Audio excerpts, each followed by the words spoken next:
will study Hindi literature for class 6. So let's start. Part 1 मैं ढूंढता तुझे था कविता। इस कविता के माध्यम से कवि हमें बताना चाहते हैं कि मनुष्य ईश्वर को ढूंढने के लिए कहाँ कहाँ जाता है, मगर ईश्वर को ढूंढने जाने के लिए हमें कहीं जाने की जरूरत नहीं है। क्यों?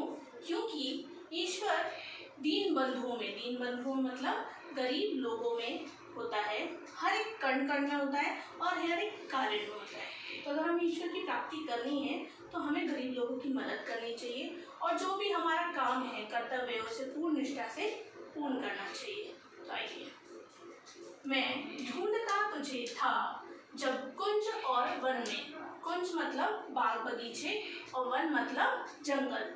कवि कह रहे हैं कि जब वो ईश्वर को बाग बगीचे और जंगल में ढूंढते थे तो ईश्वर उन्हें ढूंढता था। उस टाइम कहाँ ढूंढता था? तो खोजता मुझे था तब दीन के वतन में, दीन मतलब गरीब लोग और वतन मतलब देश, यानी कि गरीब लोगों के देश में, यानी गरीब लोगों के बीच में ईश्वर मुझे ढूंढता था कि मैं गरीब लोगों की मदद करूं।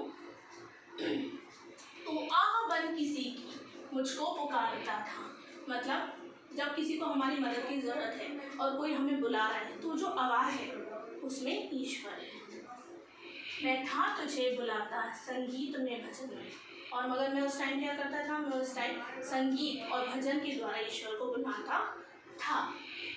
मेरे लिए खड़ा था दुखियों के द्वार पर, यानी जो लोग दुखी होते हैं, परेशान होते हैं, जिन्हें मदद की ज़रूरत होती है, उनके द्वार पे कौन होता है? ईश्वर।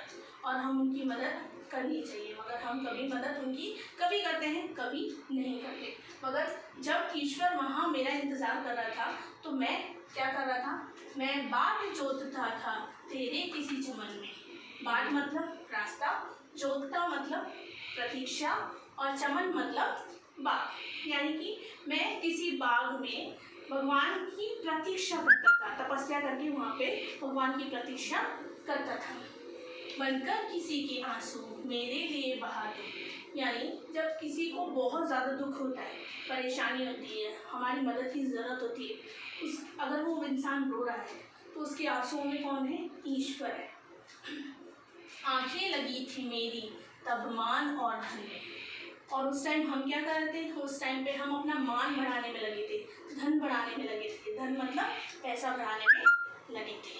अगर आपको ये कविता समझ में आई है तो इसको ठीक से लर्न करिए और इसकी एक्सरसाइज को, पार्ट 1 की एक्सरसाइज को रफ कॉपी में लिखने की कोशिश कीजिए। आज के लिए इतना ही। Thank you.